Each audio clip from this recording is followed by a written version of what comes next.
Okay, what is this? There's like this weird reflection. Where's it coming from? Is it from the slide here? This slide?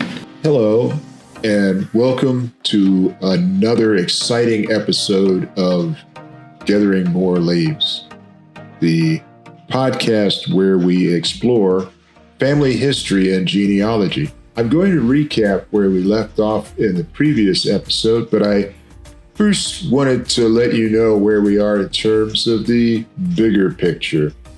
And that is, we are in part 4 of a multi-part series that I'm doing on a particular branch of my father's family. That is the Pickering branch. To recap where we left off in the previous episode, I was going through generation by generation the first 3 generations in a book I discovered on Google Books, published in 1897. That is the Pickering genealogy by Harrison Ellery and Charles Pickering Bowditch. And I think where we left off was following the death of William Flint in the 1670s. His 2 daughters, one of which was my ancestor, Alice Flint, contested their father's will,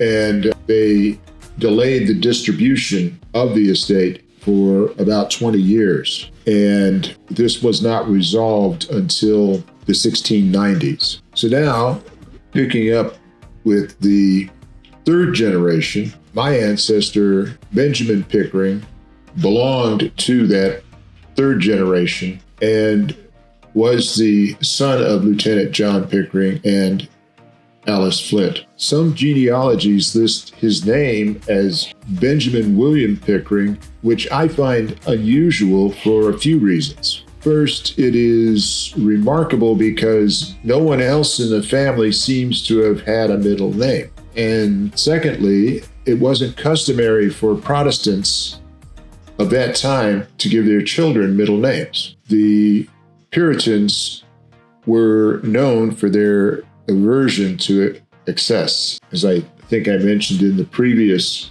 episode about how Alice Flint's mother, Alice Flint, had been brought before the court on charges of excessive dress. And the charge was for wearing a silk hood. In other words, a shawl of some sort. A covering for her head made of silk.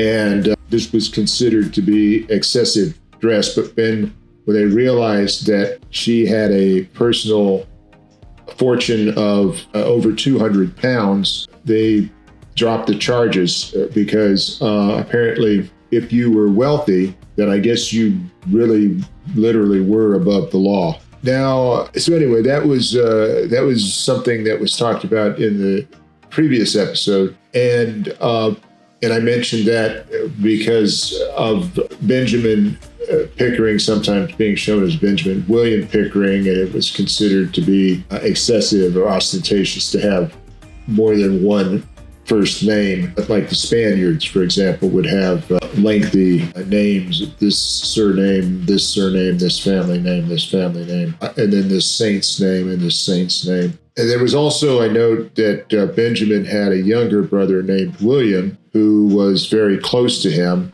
and the two may have been confused as one person. Benjamin was born in Salem on January the 15th, 1665/1666, and that's the 2 calendars bumping up against each other there in the latter part of the 17th century. And Benjamin passed away before November 6th, 1718. He was listed as a mariner by occupation and resided in Salem. According to the book, it is probable that Benjamin Pickering was trained in the shipwright trade, and he was mainly engaged in maritime pursuits, working as a shipmaster, perhaps starting in 1702. On June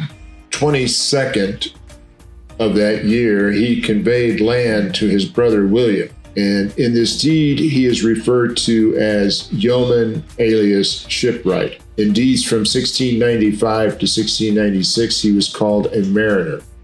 And in 1698, he was termed shipwright or mariner. I'm not sure why the book goes about making these distinctions, but I noted it. And so I also noted that in 1701, he entered into an agreement with his brother William to divide the property they inherited from their father. As per this agreement, he was to have the western part of the house with one of the ovens, half the cellar, the eastern part of the great barn, 1/3 of the north lean-to, and all the land to the westward. And this document labeled him as a, quote, yeoman or shipwright. And I guess yeoman as in yeoman farmer, not clear on that, but that's the way it was labeled. According to the book, it is evident that he took part in the Indian War of July 24th, 1676. And this is when 4 pounds and 10 shillings were credited to Benjamin Pickering for military service at the Brookfield garrison. Now, I wonder if this is not a case of mistaken identity, because in 1676, Benjamin would have been only 10 years old. And in colonial days, young boys did serve in the militia. For example, Andrew Jackson was 12 years old when he was taken prisoner, made prisoner of war by the British as a combatant during the American Revolution. He was, I believe, the only president to have ever been a prisoner of war, and he was one of the youngest children held as a prisoner of war.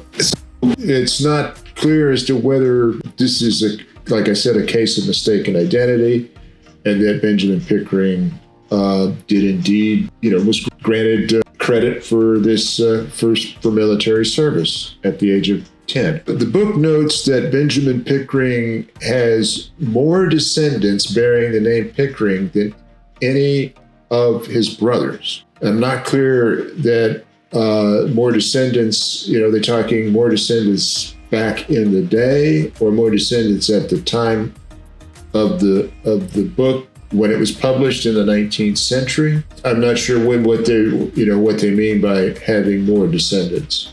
But Jane Hobby was the wife of Benjamin Pickering, and their marriage took place on April 27, 1693.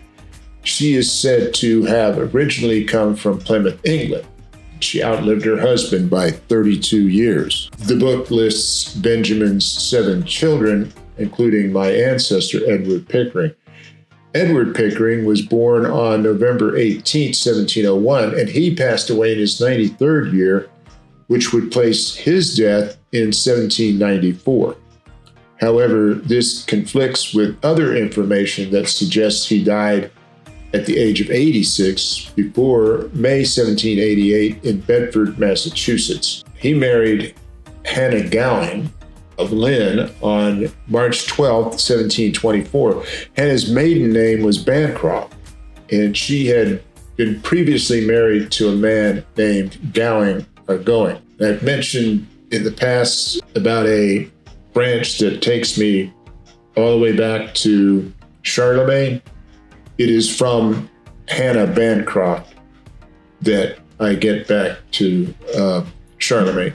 I just throw that in there. And finally, the book provides, like I said, a detailed information on the 10 generations of Pickerings, but my direct lineage extends only up to the 3rd generation. So it does mention my ancestor, Edward Pickering, who's the son of Benjamin Pickering, and he was my 6th great-grandfather. He was born in November 1701 in Salem, and he died in Mendon, Massachusetts in 1724.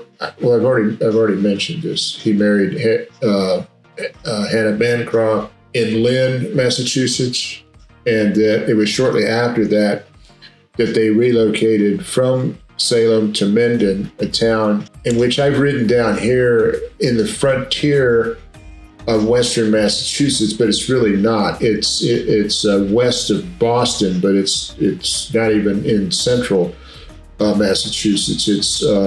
It's due north of Rhode Island. Edward Pickering's son and my ancestor was a man by the name of Jonathan Pickering, and he resided in Mendon, Massachusetts from 1736 to 1832. On February 28th, 1760, he married Elizabeth Hunt in Mendon, Massachusetts, and together they had 5 children.